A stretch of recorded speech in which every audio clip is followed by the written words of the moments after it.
নেই রাজকুমার, তুমি ভিডিওটা মনোযোগ সহকারে দেখবেন, আশা করি ভালো লাগবে।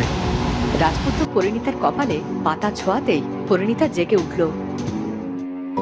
আমার আমার কি হয়েছিল? আমার এমন কেন লাগছে?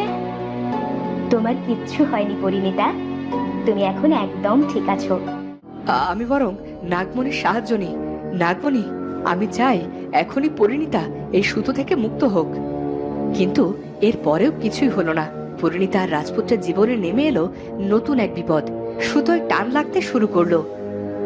আমি হয়তো এই সুতোর টানে তলিয়ে যাব। আমি তোমার সব প্রশ্নের উত্তর দিতে বাধ্য নই। তোমার এত সাহস, তুমি যুবরাজের প্রশ্নের উপর প্রশ্নের বাণ ছুড়ে দাও। তার জন্য কি যুবরাজ রেগে গিয়ে আমাকে কারাগারে বন্দি করবেন? বেশ, তো নিয়ে যান আমাকে।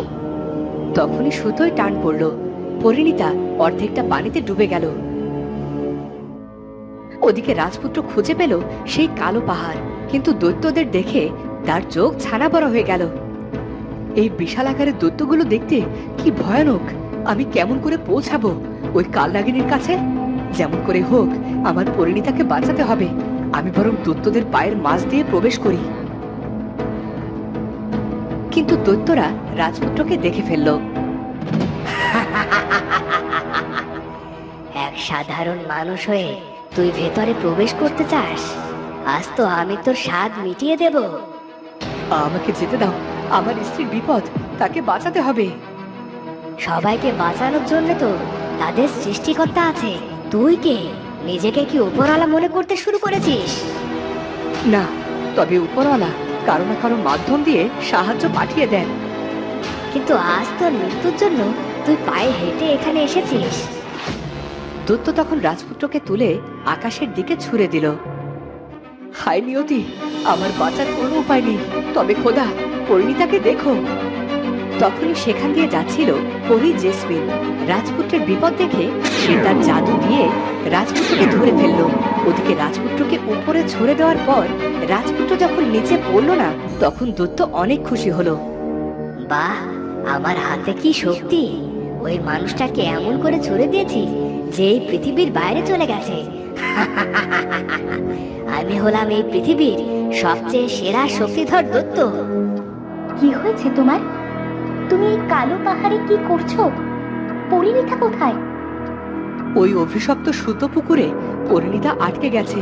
ওকে বাঁচাতে হবে। কালনাগিনীর চোখ থেকে ওই পুকুরের রহস্য জানতে হবে। কিন্তু আমি কেমন করে পৌঁছবো সেখানে? ও, এই কথা। দৈত্যরা মেঘের গর্জনকে বড্ড ভয় পায়। আমি মায়া শক্তি দিয়ে মেঘের গর্জন করব।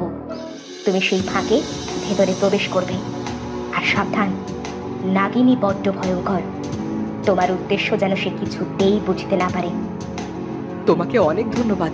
আজ তোমার জন্যই মৃত্যুর মুখ থেকে ফিরতে পারলাম। তবে দ্রুত করো, হাতে একদম সময় নেই। তুমি ভয় পেও না, কিচ্ছু হবে না পরিণীতার। ওর পাশে ঢাল হয়ে যে তুমি আছো। পরি তখন মেঘের গর্জন করা শুরু করলো। মেঘের গর্জন? তাও এই সময়ে? না না, পালাতে হবে। আমি মরতে চাই না। আমি কিছুতেই মেঘের গর্জন শুনে মরতে চাই না। দৈত্য পালাতেই রাজপুত্র ভেতরে প্রবেশ করলো। এসো রাজপুত্র সূর্য, আমি জানতাম তুমি আসবে। আমার চোখ থেকে কিছুতেই কোনো কিছু আড়াল করা যায় না। আমার সামনে যে সবকিছুই আমাবস্যা হয়ে আছে। আমি যে তোমার আলো ঝলমলে মুখ দেখতে পারছি না।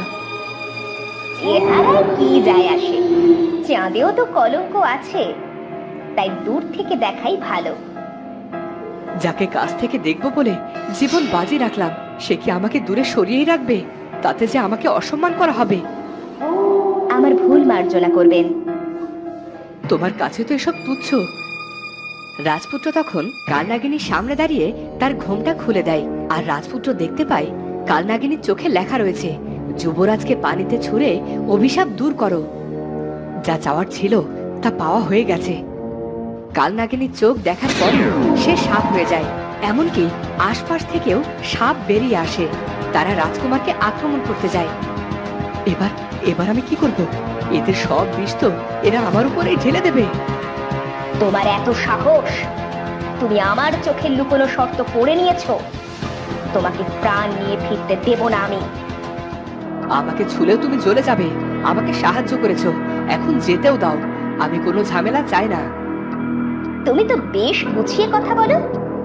এই মহলে তুমি প্রথম মানব যে আমার মন জিতে নিয়েছো। হয় তুমি চিরকাল আমার কাছে বন্দি থাকবে, নয়তো তুমি কিছুতেই যেতে পারবে না। আমি তোমাকে বলছি, আমার বাইরে যেতেই হবে।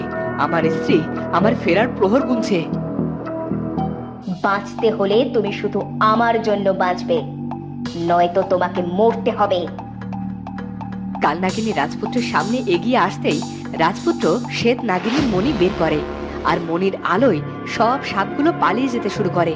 তখনই রাজপুত্র বেরিয়ে আসে। পরি জেসমিন তাকে সুস্থ দেখে খুশি হয়। পরি জেসমিন, তুমি দয়া করে আমাকে পরিণীতার কাছে নিয়ে চলো। হাতে একদম সময় নেই, পরিণীতাকে বাঁচাতে হবে। চলো আমার সাথে, এখনই তোমাকে পৌঁছে দেব।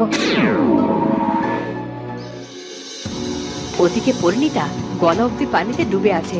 অমৃত সিং আর পথিক চিন্তিত, কারণ আর কতজনের প্রাণ গেলে এই জলাশয়ের অভিশাপ কাটবে তা কেউই জানে না। তোমার জন্য আমি কিছুই করতে পারছি না, আমাকে ক্ষমা করো। এখানে আপনার কোনো ভুল নেই, তবে মহারাজ যেটা করেছেন সেটা অন্যায়। কাউকে বিনা দোষে শাস্তি দিলে সেটা অভিশাপ হয়ে ফিরে আসে। তটিনী কেন ফিরে আসেনি আমি তা জানি না, তবে মহারাজের একটা ভুলের কারণে কতগুলো প্রাণ চলে গেছে। তখনই রাজপুত্র সেখানে এলো পরি জেসমিনকে সাথে নিয়ে। পরিণীতা, আমি এসেছি। পরিণীতা, তোমার কিছু হতে দেব না আমি। তুমি একদম ভয় পেও না, আমি আমার কথা রেখেছি। কিন্তু এ তো অসম্ভব। মনের জোর দিয়ে সবকিছুই করা সম্ভব। প্রিয়জনকে মৃত্যুর হাত থেকে ফিরিয়ে আনাও সম্ভব। তুমি কে? ওকে আটকিও না, ও আমার তটিনীর কাছে যাচ্ছে, আর আমার কথা মানে রাজ আজ্ঞা। তুমি কি যুবরাজ অমৃত সিং? তুমি কেমন করে জানলে?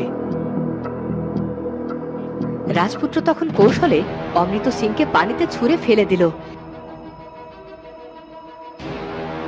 আর পরিণীতা মুক্ত হয়ে উপরে উঠে এলো। পুকুরের পানি তখন বলল, আজ থেকে এই পানি অভিশাপ মুক্ত হলো। যুবরাজ, মৃত্যুর আগে আমি একবার শুধু আপনার সান্নিধ্য পেতে চেয়েছিলাম। আমার অতৃপ্ত আশাই এতদিন অভিশাপ হয়েছিল। আপনার কাছে আমার কিছুই চাওয়ার নেই। আপনি এবার প্রাসাদে ফিরে যান। আমি তোমার সাথে যেতে চাই তটিনী। বাকি জীবন আমি তোমার সাথে কাটাবো। তুমি আমাকে তোমার সাথে নিয়ে চলো। না যুবরাজ, আমি মরে গেছি। আমাকে আপনার থেকে আলাদা করে দেওয়া হয়েছে। মৃত্যু আমাদের আলাদা করেছে।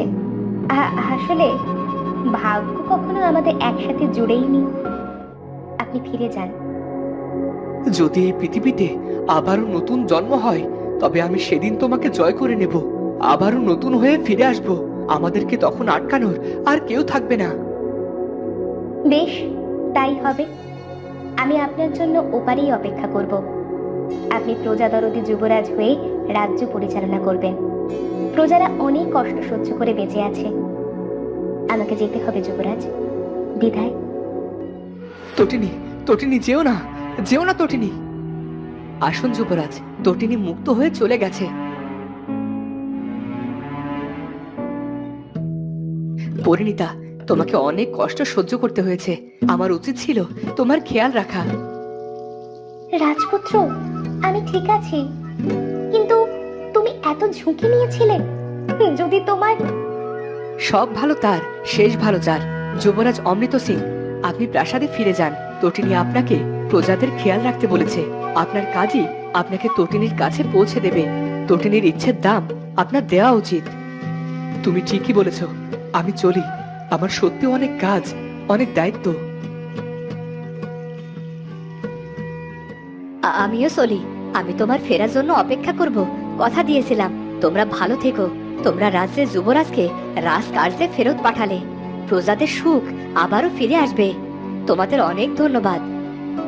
ধন্যবাদের কি আছে পথিক, এটা হওয়ারই ছিল। কিন্তু তুমি এত সব জানলে কেমন করে? আমার বাবা ছিল প্রাসাদের প্রধান রক্ষী। বাবা জানতেন কি হতে চলেছে, কিন্তু রাজের কথার বাইরে কথা বলার সাহস তার ছিল না। তোমার বাবা এখন কোথায়? পুকুর খননের কাজে যারা নিয়োজিত ছিল তাদের উদ্ধার করতে গিয়ে সেও মারা যায়। কিন্তু একদিন আমার স্বপ্নে আমার বাবা সব বলেন। আমি মনে করতাম এটা নিছক কল্পনা, কিন্তু পরপর একই স্বপ্ন আমাকে ভাবালো। আমি কালো পাহাড়কে দূর থেকে দেখলাম। আমার স্বপ্নের সাথে সব মিলে গেল, কিন্তু আমার এসব করার মতো সাহস ছিল না। আজ তোমার জন্যই আমি প্রাণে বেঁচে আছি। তোমার কাছে আমি কৃতজ্ঞ। তোমার মতো মানুষেরা এগিয়ে আসে বলেই আমরা সামনে এগিয়ে যেতে পারি।